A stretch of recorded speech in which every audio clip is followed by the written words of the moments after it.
I seem to perpetually put myself in this position where I'm the one in the room who knows the least.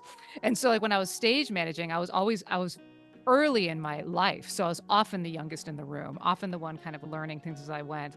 Then I became a veterinary technician in my 30s, went back to school. Here I am again, like knowing nothing, now I'm the oldest in the room. And now here I go again. Welcome back to Vet Life Reimagined. Today, we get to dive into a career path so unique it could be an opening act all its own. Our guest, Nicole Dickerson, is a registered veterinary technician and a VTS in emergency and critical care. And before all of that, Nicole was a theater stage manager. An interesting fact is that this isn't a tale of two different worlds. In Nicole's fun, engaging way, she shares some fascinating parallels between stage theater chaos and an emergency room urgency. In addition to swapping spotlights for surgical lamps, Nicole's fascinating career path has taken her to a position managing a team in a university research setting. She also holds the one and only seat for the California VMA for technicians, and she is a great entertainer. She hosts the podcast called Cat Disgusted, and she's a musician. I love Nicole's energy and passion. So whether you're a technician craving career inspiration, a vet curious about improving your communication skills because she's an expert, or anyone who just loves a good story, get ready for an amazing episode with Nicole Dickerson.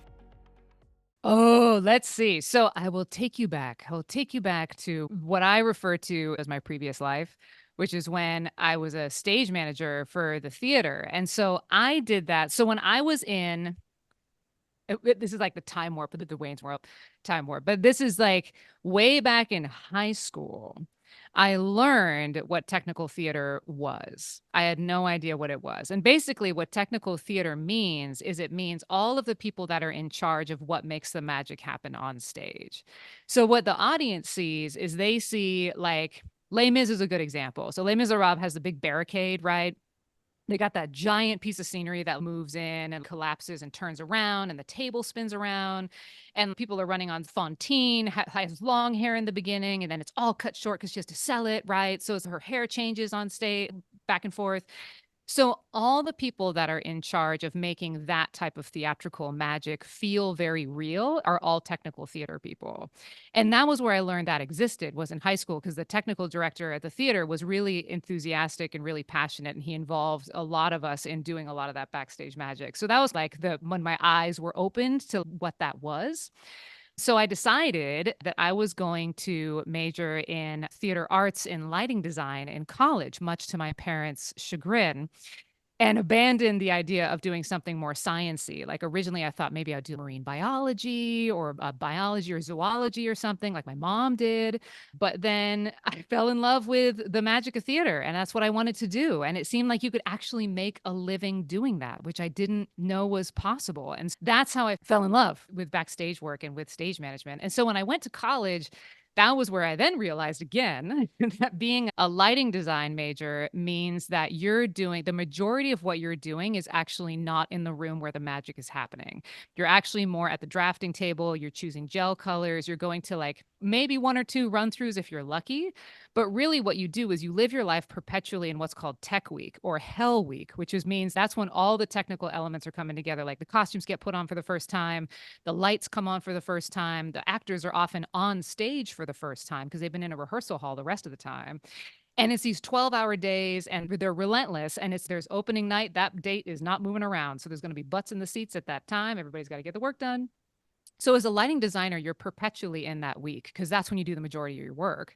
And I was like, oh, maybe that's not what I want to do, is spend my life in what's colloquially termed as Hell Week. But then I also realized that lighting designers aren't in the rehearsal room really. They're in Tech Week for sure, but they're not really there watching the process happen along the way. And that's what I found really fascinating, and like the story of how the actors became what they are, what the audience sees on stage. And what I realized is there is a technical person that's in the room for that entire process, and that's a stage manager. And the stage manager also gets to call all of the light cues. So that was part of what I really liked about lighting design, was creating the cues, writing all of the there's two things that move on stage, actors and lights. And so, like, the way that the lights would, like, move around people and highlight certain things, and that's how you make disappearing acts happen, like the Harry Potter musical that was in San Francisco. So much of that magic has to do with the trick of the lights and where they are and drawing your attention. I realized that as a stage manager, I could still be very involved in that. In fact, directly involved in that, because now I'm in charge of calling where all those cues happen. And in lighting design in small theater, oftentimes the designer is the one who's calling their own cues. And so that's how I realized, like, that I really like doing that. And stage managers do that all the time. So I'm like, oh, cool. Here's a job that I can do. So I shifted my focus there. And then after college, I was stage managing at some small theaters around, some small ones in San Francisco. Stage managed at a little tiny theater that's still in existence today called the Western Stage in Salinas, California, home of John Steinbeck. And what I did was I worked towards becoming part of the union, the Actors Equity Union. And that's the same union that employs actors and stage managers because we're in the room at the same time. That was really a mark of success when you were stage managing, was getting it to be part of that union, because then your health care gets covered and you're under union contracts. You're in charge of all of the actors who are on stage and their union hours and everything. So that was a big time marker in my career when I finally became part of the union. And then I operated as a freelance stage manager for about 10 years, 11 years. And I just did the rotation of Berkeley Rep and ACT and California Shakespeare Theater and Orinda, pretty much all in the Bay Area. I had one little tiny TV stint, which was in New York and Orange, New Jersey, where I stage managed Carrie Fisher's wishful drinking HBO special. Oh, wow. it was it was a trip. That was actually when I was in tech school though. So I like count that as like the weird Mhm. sidebar one. But I did that for 10 years and had some amazing experiences. Of course, there's still people that I'm just deeply close to today that are part of that whole part of my life.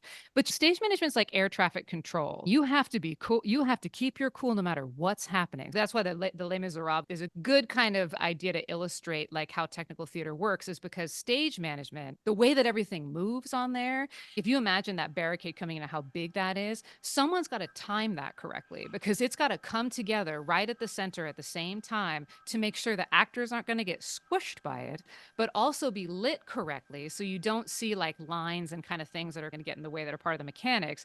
But also the turntable's got to be facing the right direction when that happens. And all the actors have to get cued as to when they can enter, when everything's safe. And then they have to sing a song. So the band has to know when the scene shift is done, right? So all of that has to get coordinated somehow by air traffic control, and that was me. So like I'd have a bank of cue lights. I'm like switching little lights to you're talking the whole time. Sometimes you have to talk and switch lights, and all people are doing is watching a green and a red. Like green means go, red means stop. Like it's so you're talking the whole time, but you're also like flipping cue lights, and you're also watching a monitor that might be somewhere that's in an infrared camera where you can see in the dark but nobody else can, to get clearances from when people are going to be out of the way of something coming in so they don't get their head chopped off as like somebody swings in from backstage. So it's very complex and it's all happening in real time. So that part of the urgency of that, I loved that. I thought that was the best thing ever. That was the coolest part of my job, was running the shows like that. So then, sidebar 10 years later, you only get one day off a week. It's really hard to take vacations as a freelance person because you're not paid for those. You just have to take your breaks around your gigs. I was getting a little burnt. I started working at a circus dinner theater, because that's what you do when you need a break, is you work at a freaking dinner theater with trapeze artists flying around your champagne. But it was a bit of a lateral move because it was not a union contract, but it had more days off a week. And because I had more days off a week, I could shift my focus in other places. Like, what do I want to do next? And I started volunteering at the SFSPCA in San Francisco. And what I would do is socialize the cats. And I'm not even really sure their programs like structured the same way anymore, but I would sit with these cats that were shelter animals, weren't up for adoption yet, and read the paper with them or play with little cat toys with them and just get them used to humans. But I learned that there were these very efficient humans in scrubs that would come in and take them for things. Come on, kitty, it's time for your day to get vaccines. Or come on, kitty, it's time for. And they were always so nice, but incredibly efficient. And they would go off to the hospital side, which I never saw. I was like, that's an interesting thing. And they're like my age. And so then while I was volunteering working there, I started volunteering at what's called the Cat Claw Clipping Clinic, which I think is still in existence. I'm not totally sure. But basically, what you do is that for 20 bucks, you could bring your cat in, get all its claws clipped. And that is a unique slice of society that comes in for that service. So that's where I learned how to handle cats. That's where I learned how to talk to lots of different people about about what their needs were and their animals and various backgrounds. I really enjoyed that.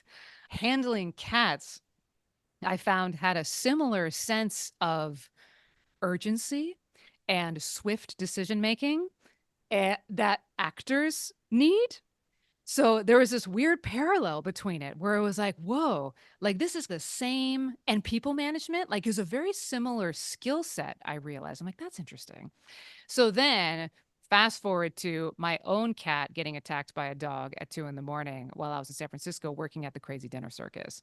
So I had to take him into emergency, and I was so upset and I was so tired and in tears. And here comes this veterinary technician with a low set ponytail of efficiency and her stethoscope around her neck, and very like business but kind.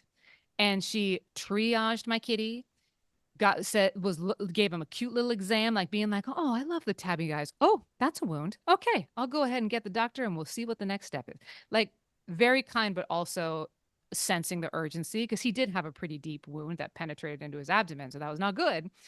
And he had surgery. Everything was great experience. He was fine. But I remembered that person. And I was like, she stage managed the hell out of my tragedy. That is exactly what she did. She like calmed me down, but she was very efficient. She reacted in the moment. She knew where the priorities were. And I was like, I could do that. I could do that. I could do that with animals. And then it would be back to like meeting of where I was before I went to college, interested in sciences. And so I went back to school. I got my associates of science. I started working at Berkeley Dog and Cat Hospital. I abandoned stage management except for very brief one-offs, which is like the celebrity season, because that's when I did Carrie Fisher's show. That's when I did a show with Mandy Patinkin at Berkeley Rep. Then he knew that I was a veterinary technician student. Like he knew that I was moonlighting to do the backstage work. And he would like ask me like what my favorite animal was. And then I would say, I don't know, Mandy, cats. And he's, no, I'm your favorite animal. You're supposed to say Mandy Patinkin is your favorite animal. I'm like, oh, okay, thank you. Yes, Mandy Patinkin is my favorite animal. Thank you, sir. So I did as much as I could. I went into it knowing nothing, started working full time at Berkeley Dog and Cat, knowing that they were hiring. I told them, you're hiring someone who knows. I haven't drawn blood on my own cat once. I don't know how to put in IV catheters. I don't know how to do a lot of stuff you guys know how to do. And they were like, whatever, you understand our crazy. It's fine. So then I just started working there full time. And that's where I really grew up in that hospital. That's the place that I learned how to do this job. And I got my RBT license while I was there. And then after working there for about 5 or 6 years, I transitioned to a specialty only hospital because they were a mix between GP and ER. And it was when I was in the specialty hospitals that I got my veterinary technician specialist credential in emergency and critical care because it just made sense. I'm like, this is the same thing. It's still triage, it's still urgency, it's still deciding in the moment what's most important to do. And it's still making decisions with humans swiftly and with confidence, and a lot of times like in really high intensity situations. So it felt familiar in that way. This is now where I have been a veterinary technician is now longer than I was a stage manager, which I always thought was weird. So now I'm at year 12, I think, almost 13, because I graduated from tech school in 2010. So now my career has taken another weird turn, which is after lecturing. Because as a VTS, you really have a huge amount of information that you have to absorb. And I was just so inclined to share that with everyone. I was like, I can't be the only one who knows all of this. Like, I'm just a technician like everybody else. Like, I want everyone else to learn what I learn so that you know the whys of things. Why does the pulse ox have a wave that looks the way that it does? I can tell you that. You can look at it, sure, and be like, oh, the pulse ox is working. Yeah, but do you know why? Do you know why this is? It's because it's actually really fascinating. And you can nerd out like that. And I found that people really wanted to engage with that type of thing. So I started doing some lecturing. I wrote a couple articles and I really liked it. And then someone came to one of my lectures who worked in research and then thought, hey, you're a smart, engaged person who really cares about people's like in veterinary technicians' lives and their careers and how they live them. And you should become a supervisor in my research facility. And I was like, that's insane. Thank you. But you leave your name and number. I'm sure I know somebody who might be interested. But then they started telling me about how many days off there were that were paid, how many paid holidays there are in the UC system, how my decisions would be pretty independent in terms of running my team. The salary was almost a full, like more than a third higher of what I was making at that time.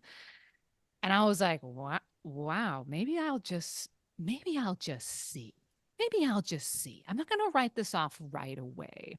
I also love human medicine. Like, I love it. I'm really glad that I don't do it every day, but I love the stories. I'm a huge ER fan. Like, I read all of the Henry Marsh books and all of the Atul Gawande books. Like, I just love that stuff. And this is like human medicine adjacent. So then I started working in research. Now I supervise a team that is in charge of the anesthesia and the procedures for all of the animals that are bigger than a rat, which is the best gauge I can say. And also, I seem to perpetually put myself in this position where I'm the one in the room who knows the least. And so, like, when I was stage managing, I was early in my life. So I was often the youngest in the room, often the one kind of learning things as I went. Then I became a veterinary technician in my 30s, went back to school. Here I am again, like knowing nothing, now I'm the oldest in the room, trying to learn everything. And now here I go again into another state where I've put myself in this other environment where like all of the species that I was familiar with are not there. So now it's all these new species I have to learn. And everyone else that I'm working with has various levels of experience. So now once again, I'm in this state of learning and also learning how to work in a university, which is its own bureaucratic entity. So that's what brings me to where I am today, speaking with you Yes. about the crazy journey. And there's still more, but I want to go back because first of all, when you were describing what it's like to do the stage direction, I could already feel the tension and the stress, and that's coming from someone who didn't want to do emergency medicine. So, That's right. And but it's an important distinction too. So a lot of people want to think of it as a director. Like a lot of people want to think of the term as like my own parents actually would say, Mhm. "Oh, you're going into directing."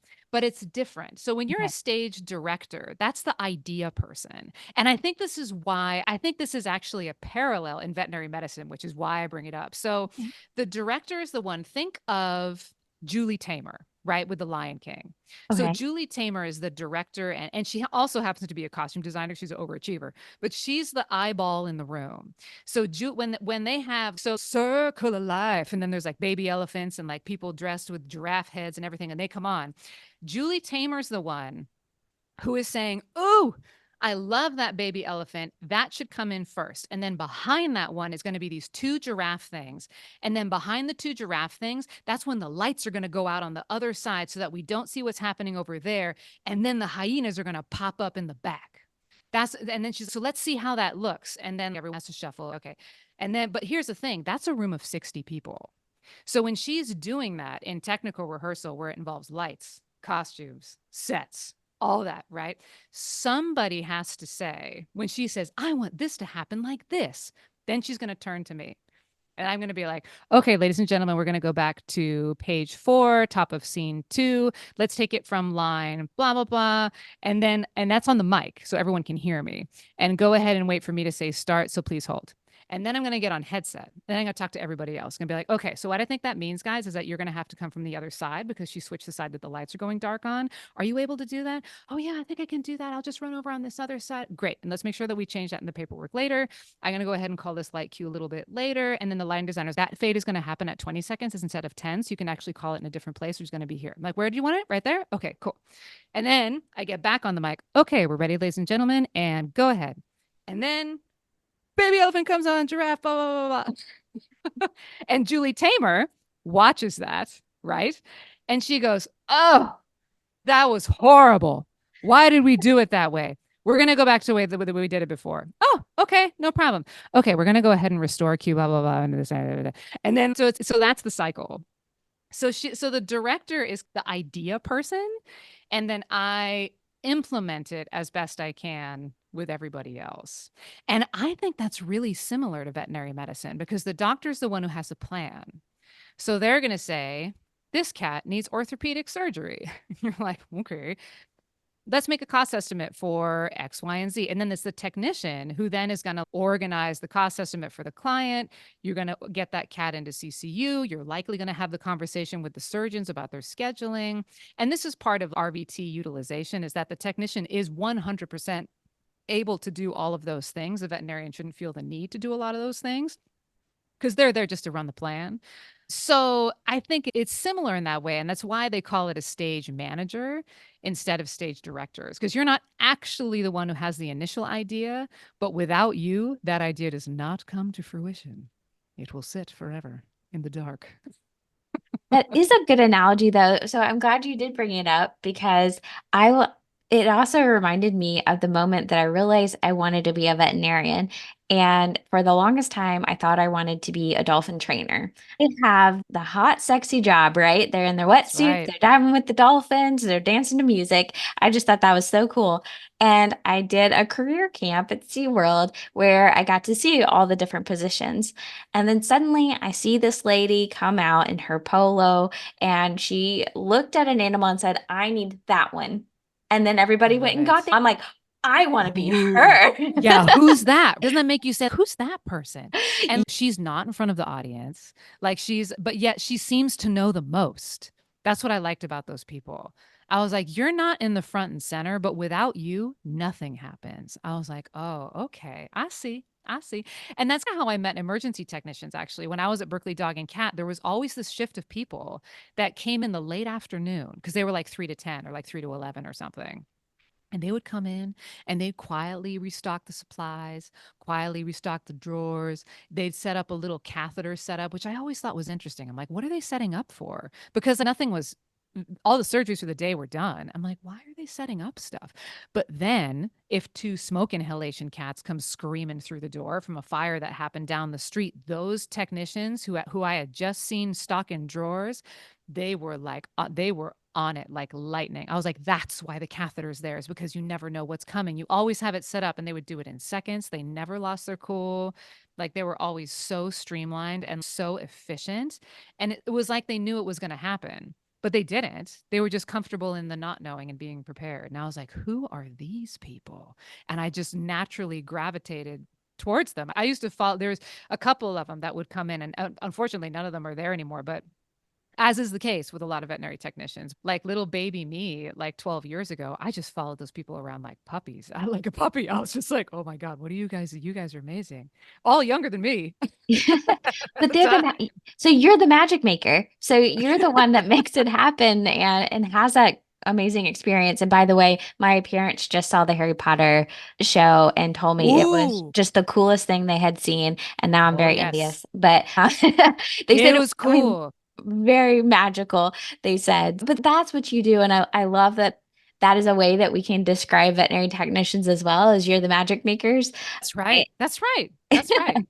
But I can only imagine, like you said, it really did sound like air traffic control of having to communicate like to everyone. And I'm sure you have to do it pretty quickly because you just have people standing around. Oh, And again, you yeah. have to flip it back. So you used a term that when we first met on navigating a communication puzzle. And that was a Oh, way yeah. because I challenged, I was like, okay, how does someone who was traffic control of the stage goes into emergency medicine and then goes into a university research setting? Like it to Oh, me, I was like, I feel some disconnect. But you described it as even in the university setting, navigating a communication puzzle. So, like, big topic here. You have to be good at communicating for all of oh. this to work. So, what is that like for you? Like, how do you see that? What are some of your biggest ahas when it comes to communicating with other human beings, which I think is one of the hardest things that we do as humans. Absolutely. No, that's really true. And I feel like what I'm doing now is almost like full circle with my two separate lives. Because when I was stage managing, that's all it is communication. When I was doing it back in the day, like nowadays, there's like email chains and there's Slack channels, and you could have like a not like an Instagram or a TikTok, but things like that. Like there exist these mechanisms of communication that didn't exist when I started. I was still putting paper memos in boxes when I first started, like at the Western stage. That's like a thing of the past now. There's been some advancements in the technology of how communication happens in the theater, which has been really advantageous, but also social media has really messed that up because all of a sudden people's private lives are also in the public, which when you're an actor can be really scary. Because there was a thing about reading reviews of your own show. Some people like would deliberately avoid reading reviews of their own show because it steals your ability to work because all of a sudden you doubt yourself. Like when I worked with Olympia Dukakis, like she's one of my favorite people that I worked with, and she never read her own reviews. It steals your hunger to work. It makes you think you can't do it. So I will never look at my own reviews. And I feel like nowadays, that's really difficult to do. It's almost impossible for you to shield yourself from that because of social media. There's a couple things about communicating now in stage management that are very different than when I was doing it. But it has always been like your grand central station. The rehearsal schedule comes from you. A lot of the navigating of interpersonal relationships within the cast, you're also be in charge of. Not necessarily in charge of, but people will come to you with problems. So then you have to navigate a path forward for people to share the stage together or share a dressing room together. That's usually the origin of all drama. So there's definitely that in stage management. And then when I was working emergency, it shifted a little bit where then I was communicating with clients. And so then you're like oftentimes the voice of like sanity and reason in an otherwise very chaotic situation. Like if I'm riding the gurney doing CPR on your dog, you are not in a mentally good place. Like that is a horrible place to be as a client. And so then my role became the one who could come into the room and explain to you what was going on and explain to you a lot of times you're with cost estimates, right? So this is why this is going to cost $8,000. But you would also have to be really sympathetic and compassionate in understanding where people are coming from. So I think that's a big part of communicating effectively with other human beings is really understanding their life experience and maybe what parts of that life experience may have led them to the types of decisions that they're making or the types of questions that they may have. Now I'm in this position where I'm doing veterinary medicine, but I'm also managing a team. So I feel like now I've come full circle where it's the vet med side, but it's also the stage management side because now I have to integrate those two worlds together to manage a team that's doing veterinary medicine. But I do think that there's so many there's so many different paths that will lead to you. And it doesn't really matter what you're doing. You could be in charge of a pencil sharpening company for whatever it is. But everyone is going to come to you from a different direction and it will have their own lived experience. And I think part of being a good communicator is to be open to what those experiences are. It may not be yours. It's going to be a lot easier if it is. It's going to be a lot easier if it's your own shared experience. That's like a shortcut. But God, it's rarely that. It's rarely that. You have to think of all the other things. And I'm really fortunate to work in I think it's really fortunate. I find it really exhilarating to work in an environment where there's a lot of different communities and cultures that all work together. The husbandry team in a research setting is massive. Because if you have to think of if a building or a room is going to contain like hundreds of thousands of mice, who do you think's feeding those little guys? There's a whole teams of people from all various backgrounds. And so I really find that type of integrating of people really exciting. And a lot of that is just being able to talk to each other. That's a huge part of it. Yeah, that is huge. I am so grateful. And you have to have patience too. Huge, yes. It's listening in addition to being open to take other people's perspectives coming in. And it can be extra challenging, even if you rank high on empathy, right? It can be really hard when you're stressed, when there's a lot going on, you're thinking about other things, you're Right. tired.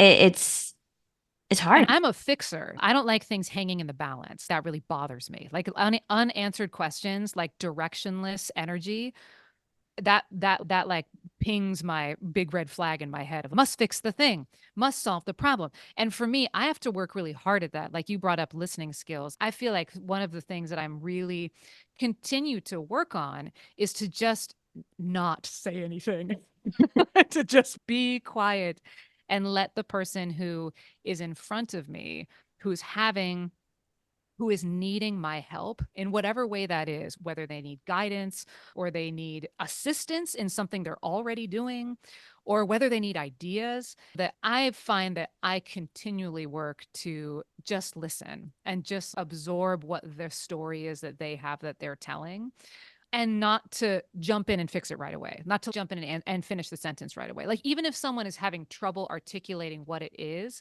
to more ask questions rather than. So, I think what you're saying is this, and finishing what the statement is. I think remaining open, which can be really difficult because for me, a lot of times that means the question is going to remain unanswered for another day or a week or whatever, but that's what's necessary. Not everyone moves at the same speed that you do. I tend to want it done now. I tend to want it fixed now. But not everybody's like that. And you have and that doesn't mean that it's the right thing all the time. And your own needs do matter, but you must be able to triage yourself a little bit in that sometimes your own comfort level, if you're not sitting in 100% comfortable space with someone else communicating about a really difficult topic, that's sometimes okay. That's okay. That's doing the work. Doing the work can be uncomfortable, and that's okay. You can sit in that. That's okay. It doesn't have to be fixed and smooth all the time. Part of the work that you're doing is working through that with another person. And that's a really difficult place for human beings to be. Oh, yes. And work and home and everything in between. And yeah, that's right. Across the board. Yeah, across the board. Yes. I wanted to continue to talk a little bit about technicians in emergency. Mm. I saw that you spoke at IVEX back in September Oh, yeah. in Colorado, and your talk was entitled "You Can Do Anything: Why ER Technicians Are the Most Useful Humans on the Planet." And Yay. so that first line, of course, too, "You can do anything" is such a theme on Vet Life Reimagined, is I believe that people in our industry can't really do anything. But I was curious if you don't mind sharing a little bit of the heart of that message when it comes to the veterinary technicians. Oh, yes. I'm so glad you brought that up because that was the first talk that it was the first in a lot of ways. It was the first talk that I ever gave with someone else. So I had a partner for that, which is my dear friend Kelly Foltz. Kelly Foltz is also an RVT. Actually, I think she's either LVT or CVT, but credentialed veterinary technician. She lives in Alabama. She's also a VTS ECC like me. And we met through IVEX conferences and just being in similar circles and in the VTS ECC community. So that was the first time. Oh, and we have a mutual friend who I worked with at one of the specialty hospitals. So it was through that mutual friend actually that we first, that's right, I forgot about that. It was through that mutual friend that we first met. Like we're at the same dinner table together and we were like, oh, cool, you're awesome. Friends forever. Love it. So that was the first time that I'd given a lecture with another person. I'm very grateful that it was Kelly because she's amazing.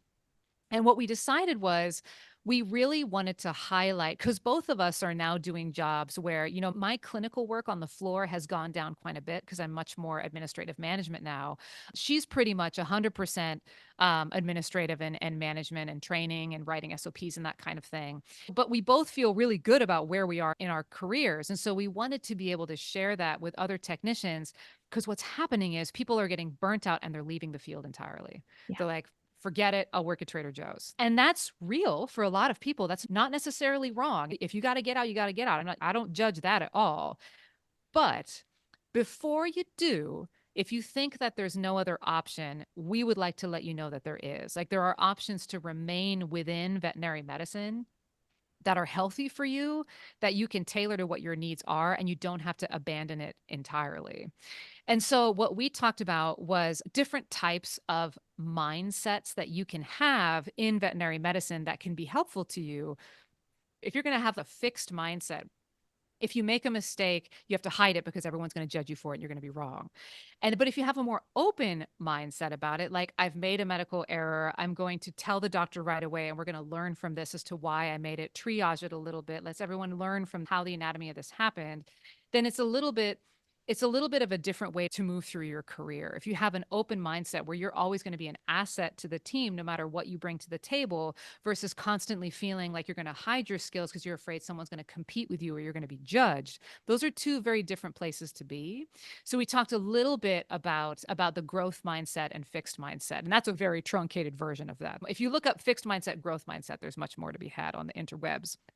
So we talked a little bit about that.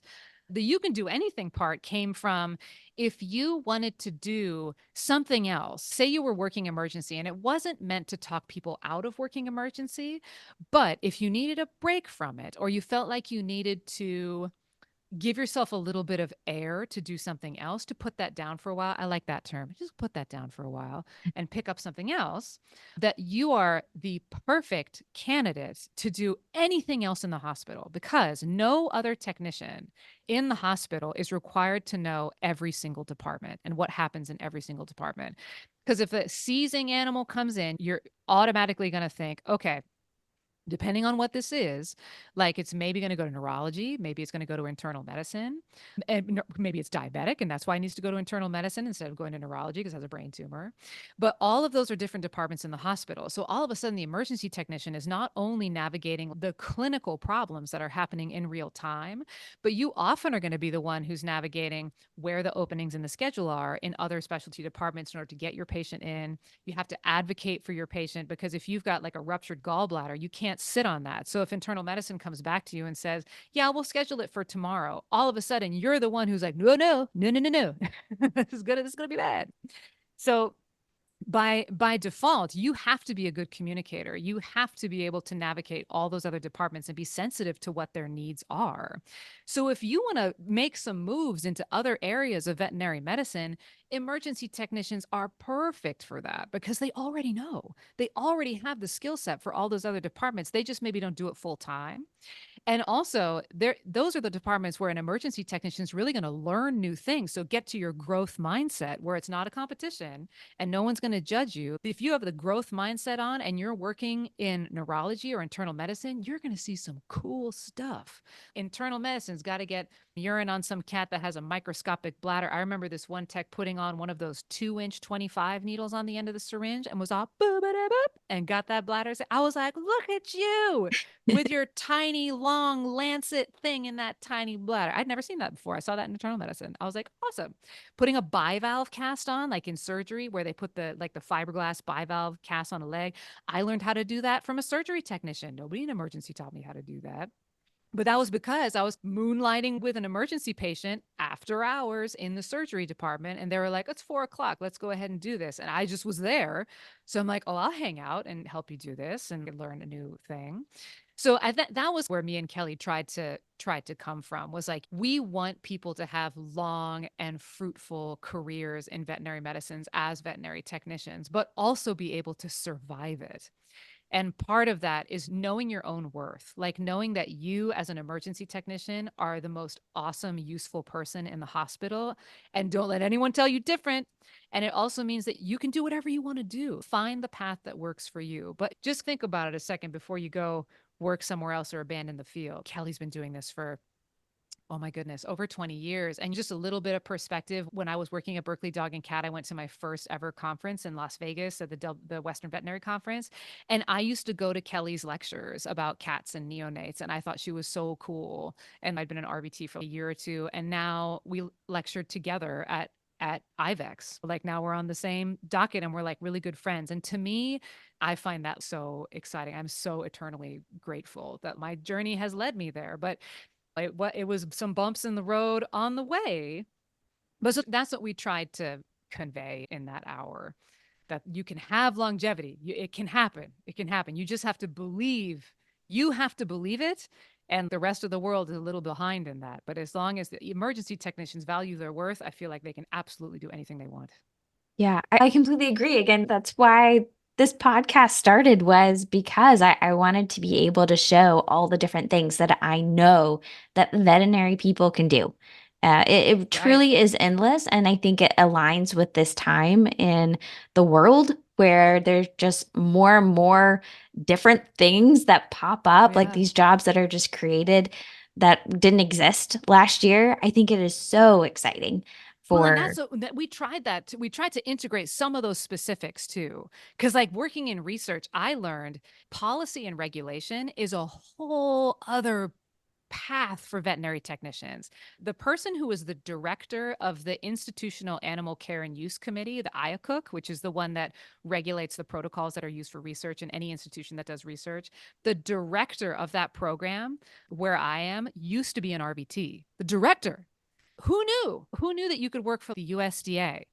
Who knew that was a thing until I started doing research? I had no idea that RVTs had that path before them. Kelly, she's a much more of a mentorship training role. That's a whole other path when you're an experienced technician, is you can then guide the careers of other technicians in a way that you know is going to work best for them. So there's whole other and then of course pharmacology and like working for, whether you work for big pharma or anything like that, there's lots of companies that will pay you a lot of money to do that type of thing. Whether that's your forever career or not, I feel like that's up to you, but know that's out there. And that's not leaving the field. You're still in veterinary medicine. yeah, I did not know that the word informatics existed until met Informatics. It sounds like a Jonathan band. Lustgard, and he's a veterinarian, and that was one of the things he said is he's no longer doing the clinical on the exam table type of medicine, but he feels like he impacts more animals what he's doing with informatics than he ever did in a clinic. So I think your impact, you take what you want to do where you feel like you've got that warmth to go to, and I know that people can do it. Sometimes it's just knowing that it exists or people telling you that they believe in you. I think all of that is just part of it. And again, that's why I'm so glad that I asked about that talk because that's exactly on par with what we're trying to do. Oh. And man, our time just flew by. Oh my goodness. Now I have to narrow this down. Where do I want to go? I really, because I want to continue with this and talking about the empowerment of veterinary technicians. We are in a very interesting time right now on Yeah. figuring out lots of different opinions on what the best future looks like. You do have the one veterinary technician seat in the California VMA. So you are able to hear some of the conversations. You're not going to tell us anything that you cannot. We've already established that. I know, right? Bubble But ball. I went back and I listened to your podcast too. And I listened to I think this was 2021. I'm doing this off of Hmm. memory, dangerous. But you did an episode called The State of the Situation. Oh, I think I yeah. said Oh, that. yes. Yes. Yes, fantastic episode. I'm so envious of how well you can do solo episodes. But it was so good. And I was wondering if you could do like a 5-minute version Oh, Lord. of an update on your thoughts of where we are when it comes to empowering the veterinary technician. And just can you give us your perspective and your words of wisdom when it comes to veterinary technicians? Oh, wow. I think I was inspired to do that episode for a couple different reasons. And I think I had been, I'm trying to remember what the impetus of doing that was. I think a lot of it was that I had some friends who were going through some tough times with their own animals. And randomly, I think I was out to dinner with some friends and I was talking about this at the table, and then this random dude who was, like, seated at another table got up and came over and was like, "Oh, I heard you talking about vets, and let me tell you about vets and how much they want your money, da, da, da."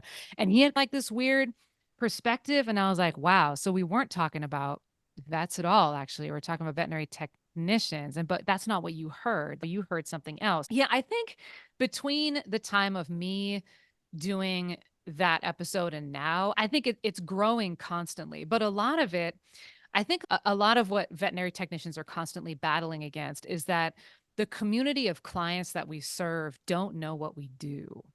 And it's just, and some of that is just like, that the veterinarian is so centralized in the perspective of veterinary medicine. And it's not just society's eyeballs, right? Because the AVMA, that is an all veterinarian association, and that's the primary one. And veterinary technicians can't be a part of that. So I think it's been difficult for veterinary technicians to have a seat at the table for a really long time. And I think now that we're seeing COVID opened the doors of hell in veterinary medicine, and it strained what was already a broken system. And so now it's come to pass that if you stomp all over your technicians, they'll leave. And doctors can't do what they need to do without technicians in the room. And so I think that there's now been such a movement of veterinary technician utilization and empowerment because we're seeing that people are leaving the field, and they're leaving it because they can make better money doing other things and not be in such a place of like mental strain all of the time. Really, I made that podcast initially because I used to talk with my all of my friends from, like, back in, like, high school and middle school. They're not veterinary medicine people at all. Like, the vet med side of my friend circle is only, like, a decade or so old versus my friends from high school, I've known them for 30 years. So we would always be they'd be like, "So what happened in your workplace over the weekend?" I'd be like, "Okay, so this one pug that ate chocolate brownies and then barfed all over somebody's face, but" they're like, "Baha, that's the best story ever." So they love to hear the stories of it, and that's how the podcast started, but I always wanted it to be accessible for someone who's not an animal medicine person. Like, that you can hear me talk about this, and I'm not gonna lose you because I'm only talking about blood gases or something like that. So I think part of what I wanted to really convey was that you, as the client, as the consumer, have a lot of power in empowering veterinary technicians. Like, one thing that you can do if you are coming to a hospital where the doctor says, "Okay, I'm going to go ahead and take Fluffy and draw the blood and run this test, blah, blah, blah." And you can be like, "Oh, you're the veterinarian and you're drawing the blood." And they're like, "Yes." "Oh, that's interesting. How many registered veterinary technicians do you have here?" And he says, "Oh, we don't have anybody who's registered. The chick from the front desk comes back here and holds the dog for me." You're like, "Wow, that's interesting." And then you can make a choice about whether or not you think that the money that you're spending there is being used efficiently. If that seems like the way that that workflow is not very efficient, he's taking a veterinary technician's job. And why would that be? What's the difference between a registered veterinary technician and a veterinary assistant? Did you know that there's a license between those two? Did you know that I have to go to school for 2 years in order to become a registered veterinary technician? So I feel like there's definitely some public education that has to happen in that regard, because when it all comes down to it, it's all about the money. And we're seeing that right now. Like, the mom and pop veterinarian, the independently owned veterinarian that you take your animal to, that is a rare breed now. That is going away. And there's a reason why that is. Being a small business owner is rough. That's a 7-day a week job. You got to deal with HR, with personnel. That's a really hard thing to do. And when you want to retire, if VCA comes in and offers you a fat paycheck for, like, a fat check for selling your practice so that you can retire, hell yeah, you're going to take that. But guess what that means? And this is where the client education comes in, is that when you take your animal to a VCA or another corporately owned practice like Blue Pearl, also, they're owned by big private equity corporations. So, okay, like, it doesn't necessarily mean it's bad. So your dollar matters. So, like, when when you take your animal to one of those hospitals and you're paying them thousands of dollars for life-saving maneuvers, you should know how that hospital is functioning. If the doctor is drawing all their own blood and they're paying all these veterinary assistants who are in their early 20s no money to just hold these dogs while the hospital functions and they make a huge profit, I think that's a problem.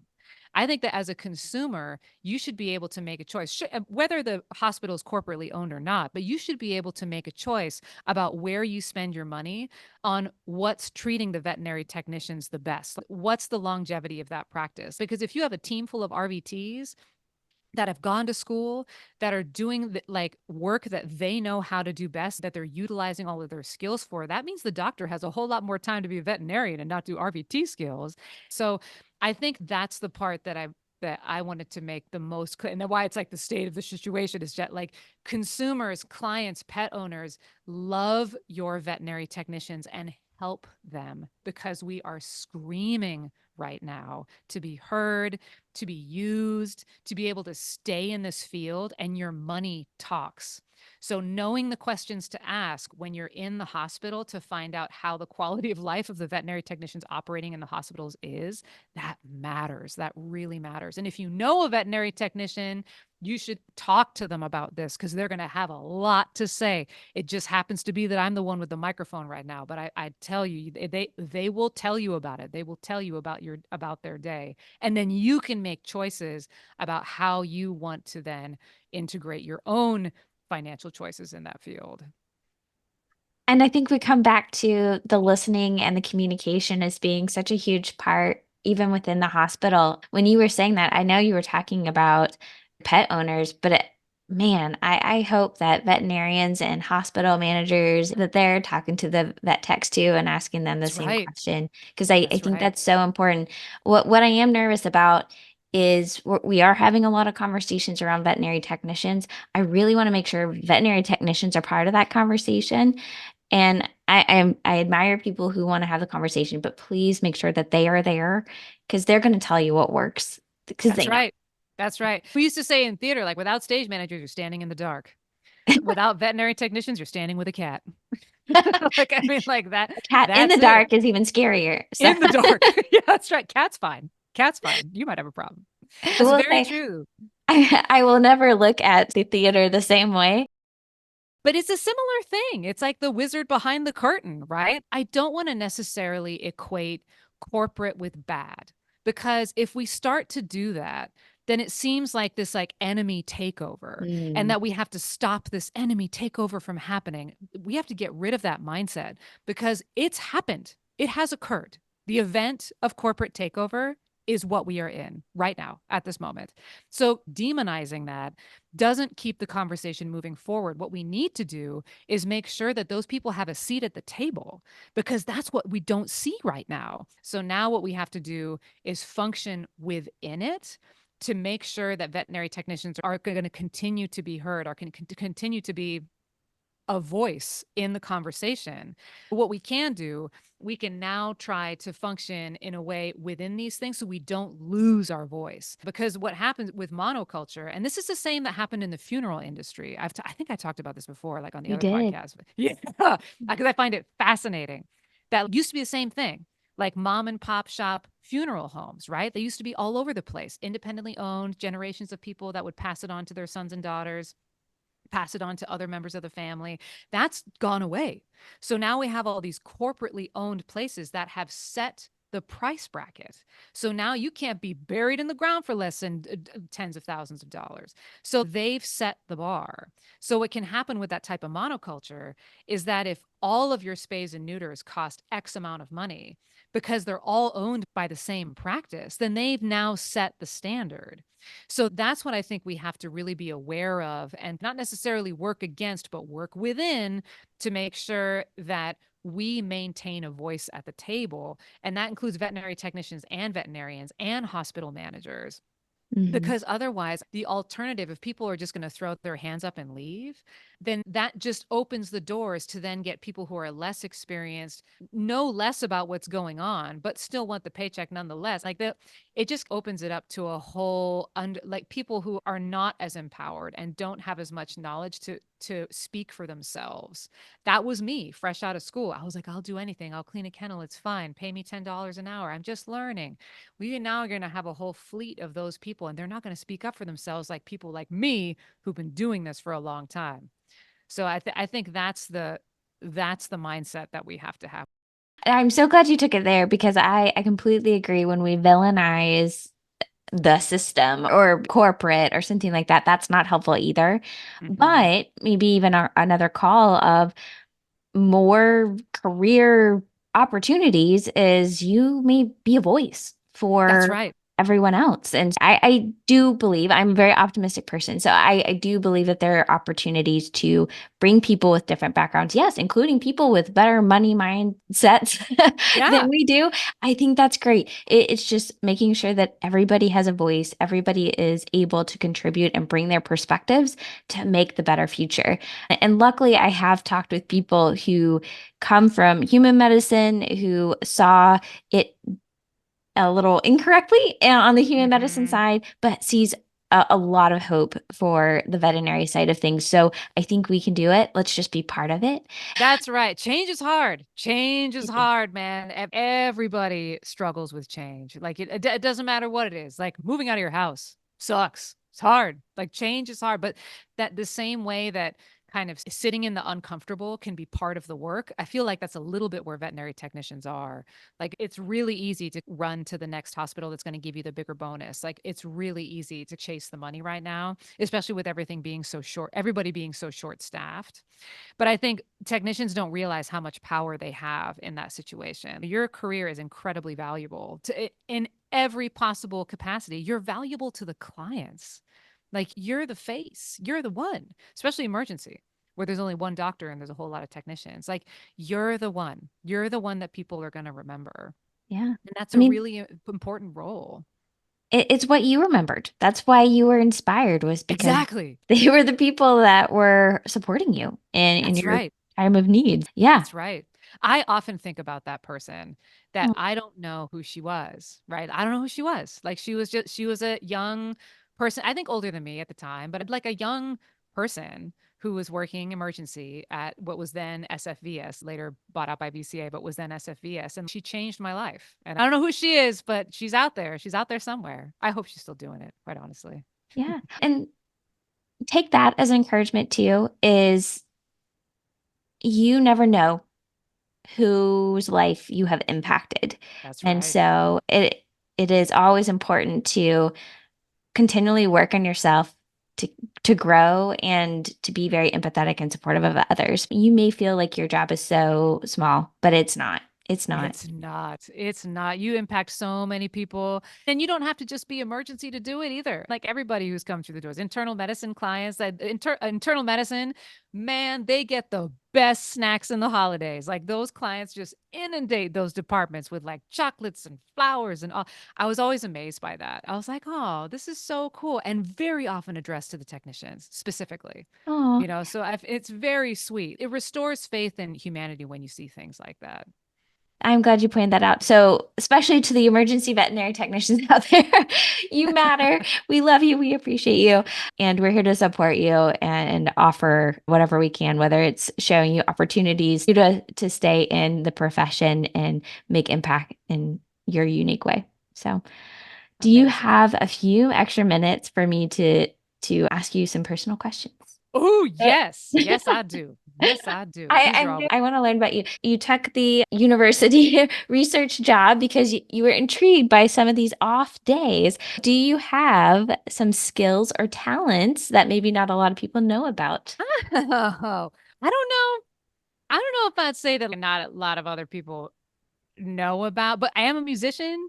Like I play bass and guitar and I sing, and that's like really my like very much one of my big passions is playing music. I feel without that, I really when I was stage managing, like that really fell by the wayside, and that was a big mistake on my part because as soon as I had more time to do it, I was like, oh Jesus, I should have been doing this all the time. Mhm. There's a band that I play with in Humboldt County that has one of my old college buddies in it. I was just up there actually, but we're called Portmanteau, like the suitcase, Portmanteau, the jazz quartet. You can find us on Spotify. But we just basically go up there once a year and sit in the top of a Eureka Victorian and just play music for about 2 or 3 days. And it's the most awesome thing ever. And then I have another project, which is just my name. It's my friend Beryl, so we just call ourselves Beryl and Nicole because she's a very unique name. And so we're a duo. We have a YouTube channel, and we do a lot of covers of hip hop songs on guitar, or we'll do like acoustic versions of other songs. We do some like Jason Isbell covers. We have a Eartha Kitt Santa Baby cover that we did a long time ago during Christmas season. So the two of us, we like to play different instruments, and we just love to learn new things. And so we have have songs on mandolin, and she bought an accordion that we learned 3 chords on. And I have I do a kick drum like Mumford and Sons style. And that project is also very near and dear to my heart. So I think that's the thing that I do the most with my personal time for sure. I love that. Do you have anything on your bucket list that you would like to do? Ooh. I'm a big travel fan. Like I love to travel to other places. And I feel like I've been to Europe quite a bit because my family's from England. But I feel like there's a whole other there like I would love to do more time in Italy because I loved Italy so very much. And there's one travel thing that I've been thinking about for years that I would love to do that I saw on a Rick Steves travel show. So shout out to Rick Steves with all his cannabis advocacy and travel stuff.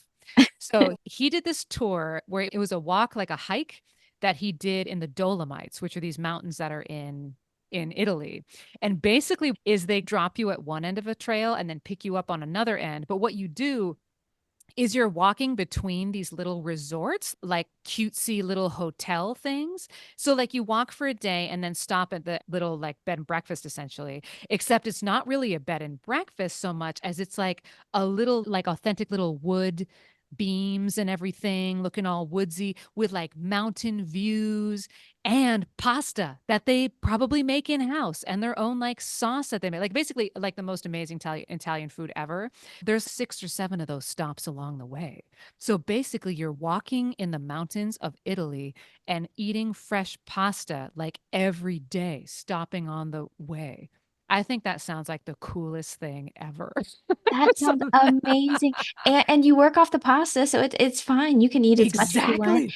And Whatever you Italy, want. they do have the best pasta. That Oh, is, I distinctly remember my pasta from hands down. when I was in high school. Oh, Going yeah. to Italy, I still remember. It was Oh, yeah. fantastic. Oh, for sure. I feel like that would be, and that's something that's you keep thinking. I keep thinking like, oh man, retirement, that's the goal. But you got to do it a little bit before that because you can't be decrepit walking between the Yeah, you can pasta walk. stops. I was like, I got to hit every single pasta stop. I can't stop short. I got to hit every one of those. But that sounds like pure, like just heaven to me. Just like hiking in the freaking Italian beautifulness with a pasta stop every day. Like I'm like, yep, sign me up. That's what's up. I I hope. no. And my last question is, what is something that you are very grateful for? Oh, something that I am very grateful for. I overwhelmingly, I feel like I'm always eternally grateful for my friends. I feel like I've lived pretty much in the same place my whole life. I grew up in the Bay Area. I live in the Bay Area now. The friend circle that I have like from way back in the day, from like middle school, there's still a circle of 5 or 6 of us that have all known each other since middle school. That's like 30 years of friendship. And we do this thing now where we meet once a week for dinner on Tuesday nights. And it was something that me and my friend Serene came up with where we were like, she was working in the East Bay and she was like, hey, I don't see you very much. I don't want to see you more. And I work in the East Bay. Let's just meet like for dinner on a weeknight because that's super easy. And I'm like, oh, yeah. So we started doing that, the 2 of us. And then we were like, this is the best thing ever. We should invite like the rest of we call ourselves the twats. We should invite the rest of the twats out here to do this. And we have Twat Tuesday. So we invented this thing where like my like oldest group of friends now meets once a week on Tuesday, just on a weeknight, just at a sushi place or a burrito place or whatever.